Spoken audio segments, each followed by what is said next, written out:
यह बात तो हम सभी जानते हैं कि वाल्मीकि रामायण के अनुसार कैसे माता कैकेयी ने राजा दशरथ से श्री राम के लिए 14 वर्षों का वनवास तथा अपने पुत्र भरत के लिए राजगद्दी मांगी थी। कि मंथरा के बहकावे में आने के कारण कैकेयी ये नहीं चाहती थी कि राम राजा बने तथा भरत उनकी सेवा करे, इसीलिए वे भरत को ही राजगद्दी में बैठाना चाहती थी। लेकिन क्या आपने कभी ये सोचा है कि आखिर माता कैकेयी ने भगवान राम को 14 वर्षों का ही वनवास क्यों दिया, उससे अधिक या उससे कम क्यों नहीं? तो आज हम आपको इस वीडियो में इन्हीं प्रश्नों का उत्तर देने जा रहे हैं।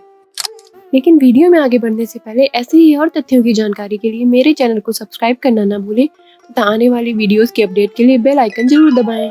वाल्मीकि रामायण के अनुसार त्रेता युग में राजकीय नियम बहुत सख्त होते थे।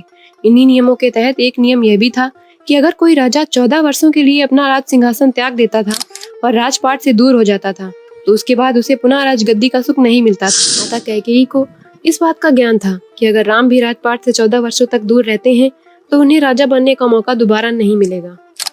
हालांकि यह बात अलग थी कि बाद में भरत ने ही सिंहासन पर बैठने से मना कर दिया और वनवास समाप्त करने के बाद भगवान राम ही सिंहासन पर बैठे। इसी प्रकार से द्वापर युग में भी एक नियम था कि अगर कोई राजा 13 वर्ष के लिए अपना राजकाज छोड़ देता है तो उसका शासन अधिकार समाप्त हो जाता है।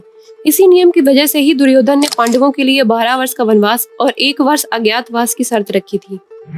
14 वर्षों का वनवास मांगे जाने के पीछे का दूसरा कारण ये भी था कि उस समय ये मान्यता थी कि 14 वर्ष तक एक सजीवन काल जीने से आदमी का चरित्र और स्वभाव परिवर्तित हो जाता है। जैसा कि वाल्मीकि रामायण का एक श्लोक भी है, नवपंच चा वर्षाणि दंडकारण्यम आश्रितः चिराजिन जटाधारी रामो भवतु तापसः।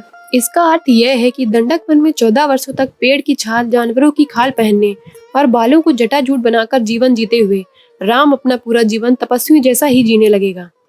कैकेयी और मंथरा ने यही सोच विचार करके राम के लिए 14 वर्षों का वनवास मांगा था, क्योंकि इससे भरत का सिंहासन सदा के लिए सुरक्षित हो जाता। रामायण में ये भी उल्लेख मिलता है कि राजा दशरथ ने अपने कुलगुरु मुनि वशिष्ठ के साथ परामर्श कर श्री राम को भावी राजा बनाने और उनका राज्याभिषेक करने का निर्णय लिया था। यह बात कैकेयी माता को 14 दिन के बाद पता चलती है। इसी कारण से उन्होंने 14 दिन तक राजा दशरथ द्वारा बात छुपाने के बदले श्री राम के लिए 14 वर्षों का वनवास मांग लिया। तो इन्हीं कारणों के चलते माता कैकेयी ने भगवान श्री राम के लिए 14 वर्षों का वनवास मांगा था। क्या आपको इसके अलावा कोई और भी कारण पता है तो हमें कमेंट में लिखकर जरूर बताएं तथा आने वाली ऐसी ही और वीडियोस की जानकारी के लिए मेरे चैनल को सब्सक्राइब जरूर करें। धन्यवाद।